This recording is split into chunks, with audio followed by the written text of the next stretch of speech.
अभी एक विवाद आ गया तो उस विवाद पर नहीं जाना चाहता। जब वो हज का सब्सिडी खत्म हुई तो कुंभ मेले का विषय आ गया।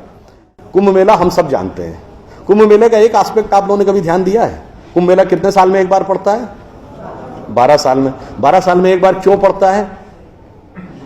क्योंकि वो जुपिटर की साइकिल पर आधारित है। बृहस्पति ग्रह हर 12 वर्ष के बाद अपना एक चक्कर पूरा करके उसी राशि में दोबारा आता है, इसलिए कुंभ मेला 12 वर्ष में एक बार पड़ता है। हजारों सालों से चला आ रहा है, ठीक है। तो इसका मतलब हमको पता था ना कि बृहस्पति की साइकिल 12 साल की है। इनको तो अभी 100 साल पहले पता चला कि बृहस्पति की साइकिल 12 साल की है। और उसके बाद हमको समझा दिया जाता है नहीं साहब हम अनसाइंटिफिक थे। अब आप एक और बड़ी मजेदार बात देख लीजिए। सूर्य ग्रहण और चंद्र ग्रहण पड़ता है तो उसका डेट और टाइम कौन तय करता है? सरकार घोषणा करती है ना, टीवी पे आता है, रेडियो पे आता है, अखबार में आता है। किस बेस पे आता है? नासा की फिजिकल ऑब्जर्वेटरी बताती है कि फलां तारीख को इतने बज के इतने मिनट पे सूर्य ग्रहण या चंद्र ग्रहण पड़ेगा, सोलर इक्लिप्स और ल्यूनर इक्लिप्स। मगर ये बताइए 1950 से पहले तो नासा की ऑब्जर्वेटरी नहीं थी। 1920 में जब अल्बर्ट आइंस्टीन ने रिलेटिविटी की थ्योरी दी, उससे पहले रिलेटिव मोशंस ऑफ प्लैनेट नहीं पता था। सॉरी, 1916 में।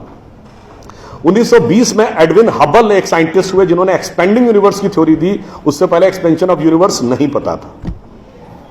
1900 में मैक्स प्लैंक साइंटिस्ट हुए जिन्होंने लाइट की क्वांटम की थ्योरी दी, फोटॉन्स वाली, उससे पहले प्रोपगेशन ऑफ लाइट ही नहीं पता था। 1897 में जे टॉमसन ने इलेक्ट्रॉन खोजा, उससे पहले आप मानते थे एटम अनडिविजिबल है। और 1633 में आप ये कहते थे, गैलीलियो को फांसी दे रहे थे इस बात के लिए कि उसने कहा सन रिवॉल्व्स राउंड द अर्थ गलत है। तो भैया आप 380 साल चल के जहां पहुंचे हैं, हमारा पंचांग तो युधिष्ठिर के जमाने से एज इट इज चला आ रहा है 5100 साल। मतलब ये लॉजिक नहीं है, ये तो साइंटिफिक प्रूफ। फिर भी हमें समझाया जाता है कि साहब जो हमने सोचा उस सब हम अनसाइंटिफिक थे, हम गलत थे। बड़ी मजेदार बात है। इन ए स्पैन ऑफ लिविंग जनरेशन 50 साल में देखिए ये जो अर्बन नक्सल्स थे उन्होंने हमारे दिमागों में क्या क्या भरा और फैक्ट क्या था। 50 साल पहले जिस जिस चीज का मजाक उड़ाया गया वो चीज आज ठीक उसके उलट हो गई। 50 साल पहले कहते थे अरे यार ये अगर खेती करनी है तो mechanised farming, chemical fertiliser use करो। गाय के गोबर से कोई खेती होती है? आदमी चांद पे पहुंच गया, तुम गाय के गोबर पे पड़े हो। आज नहीं, ऑर्गेनिक फार्मिंग की तरफ जाओ। 50 साल पहले क्या कहते थे? अरे भाई ये जड़ी बूटियों फल पत्ती खाने से कोई इलाज होता है? नीम हकीम खतरा है जान। खाना है तो नई दवाएं खाओ, क्लोसिन, मेटासिन, टेरामाइसिन। आज आप क्या कहते हैं? नहीं, केमिकल नहीं, हर्बल मेडिसिन की तरफ जाओ। ठीक, आज से केवल 50 साल पहले आप ये कहते थे, जब हम कहते थे पेड़ों की रक्षा करो, जंगल की रक्षा करो, पहाड़ की रक्षा करो, कहते थे this is the reminiscence of a primitive tribal civilisation. आज 1992 के रियो डी जेनेरो से लेकर 2009 के कोपेनहेगन से लेकर 2016 के पेरिस तक आप कहते हैं नेचर फ्रेंडली डेवलपमेंट करो। भैया सब कुछ उलटता जा रहा है। जो हमने कहा, जिसका आपने मजाक उड़ाया, वो सब कुछ सही होता जा रहा। अब मैं एक और बात कहूंगा जिसका कि बहुत मजाक उड़ाया गया, शायद हम लोग कभी ध्यान नहीं देते।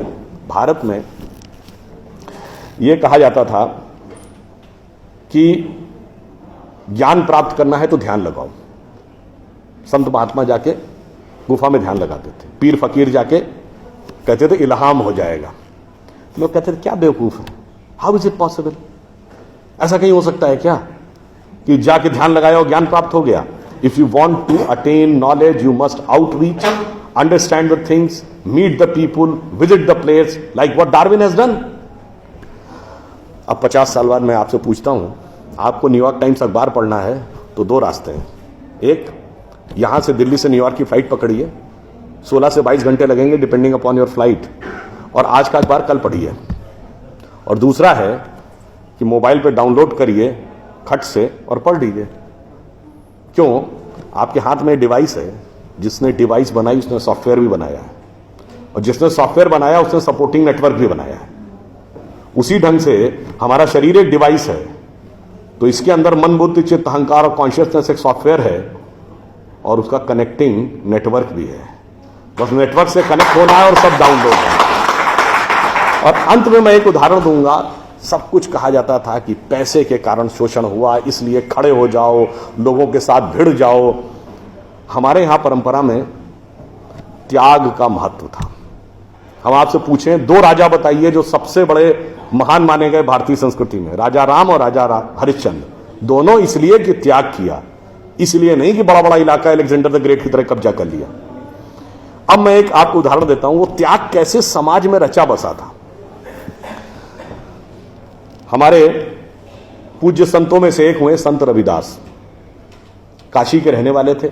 उनके पास भगवान राम की एक मूर्ति थी।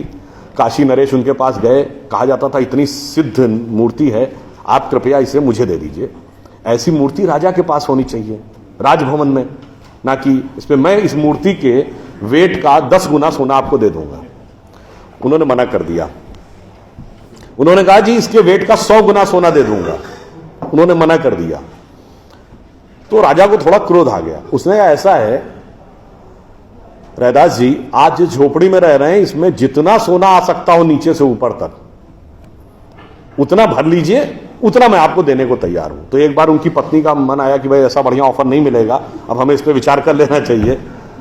रैदास ने क्या जवाब दिया? एक मोरो राम नाम धन, एक मोरी आशा, ऊ धन आई है ई चले गई हैं, ना चाहे भगत रैदासा। मना कर दिया। रैदास जी क्या थे?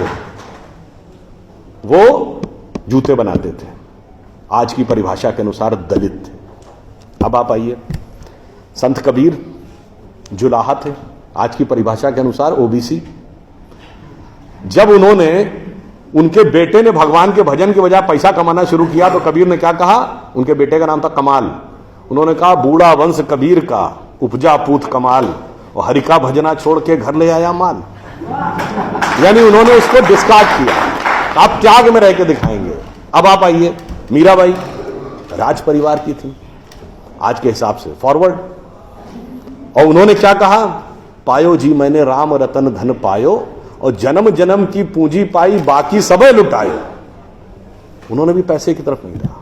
और अंत में ये सब एक ही कंटेम्परेरी है, तुलसीदास जिन्होंने रामचरितमानस लिखी, वो ब्राह्मण थे, फॉरवर्ड आज के जमाने के हिसाब से।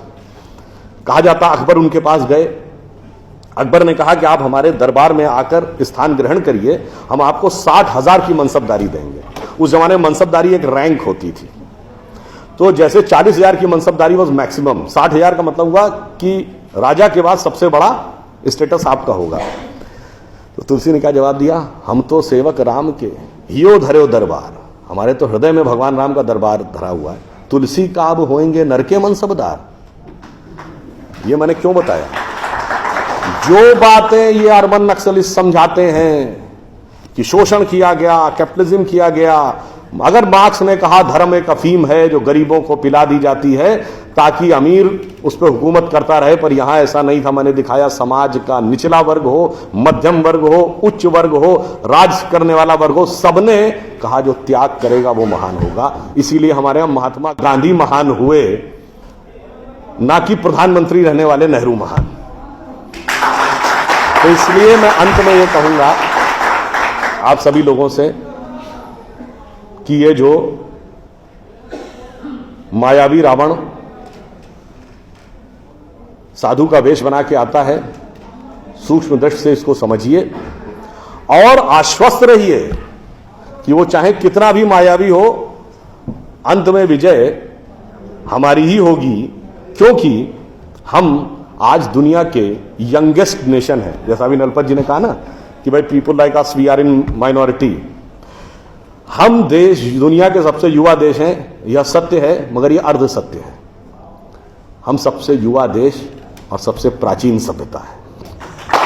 We are the youngest nation and the oldest civilisation.